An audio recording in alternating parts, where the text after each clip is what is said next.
The entry-level version of the Audi Q7 3.0 D218, the second generation of which was introduced to the UK market late last year. With 53 bhp and 74 pounds-feet less than its sister model, it's just under a second slower to 62 miles per hour from rest than the 268 bhp version, although it's still a bluff 2-ton serve capable of topping 130 miles per hour itself, and pretty plainly a long way from being underpowered. Offered in the same SE and S-Line trim levels and with all of the same equipment and available options, the lower-end Q7 isn't a car with any less technological sophistication or breadth of ability than its more powerful sibling. And so, given that its Frontier equivalent isn't exactly a driver's car either, could this Q7 be the pick of the range? An outstanding old-school Audi in so many ways, in terms of perceived quality, refinement, comfort, occupant space, onboard technology and remarkable ease of use. Almost all of the ways in which we praised the full-house diesel version last year, then. That said, this is perhaps not the cannibal you might expect it to be. Even though the car doesn't have quite the same imperious, immaculately smooth kind of performance as its rangemate, few could complain about how forcefully it gets up the road. The engine feels potent enough when accelerating the car's mass from town speeds, and the 8-speed automatic gearbox selects its ratios cleverly when overtaking, keeping the touch's needle at, or close to, peak torque. Wind the motor up to 3500 RPM and the car's mask of invincibility slips a bit, the V6 beginning to get breathless in the higher gears. But that's only ever likely to be a factor when doing the kind of outside lane motorway speeds, for which Audi drivers are becoming notorious.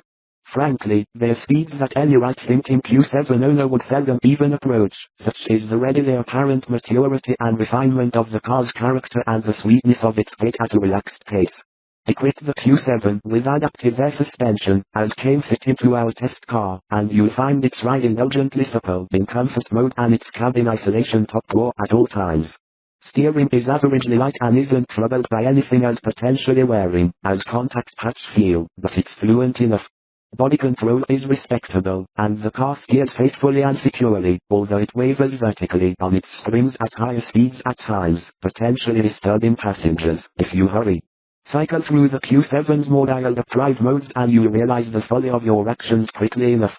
The steering's fluency becomes replaced by a helpful weight and apparent stickiness, and the buoyancy of that ride by a more fidgeting compromise which, while it boosts handling response and eve control a bit, isn't worth the trade-off. At no time is the Audi actually uncomfortable, nor anything like it, but its dynamic calling card is undoubtedly less compelling, while it's pretending to be sporty. The car's supremely well-constructed interior exudes an aura of integrity and class that can be matched by no other large SUV. Its infotainment and convenience functions are second to none, too, and there's room for even large adults to stretch out in both the first and second rows, with average-sized ones relatively comfortable in row 3. Large SUVs don't get any more suave or luxurious. Assuming comfort, class and impressive 4x4 capability are the ideals to which you want to devote your new SUV, you're shopping in exactly the right place here. Well, almost exactly. The fact is, Audi's lesser Q7 delivers only a very marginal improvement in fuel economy over the higher-powered equivalent, no advantage at all on benefit-in-kind company car tax, and would only be worth the £35 per year saving on road tax to the private buyer.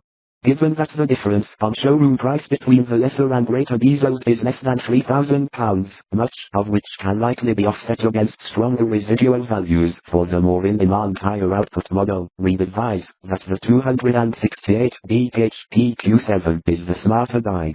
Audi's customers will likely dress up their cars with several £1,000s of options, after all. And attempting to offset any of that discretionary spend by scrimping on what's under the bonnet wouldn't be advisable.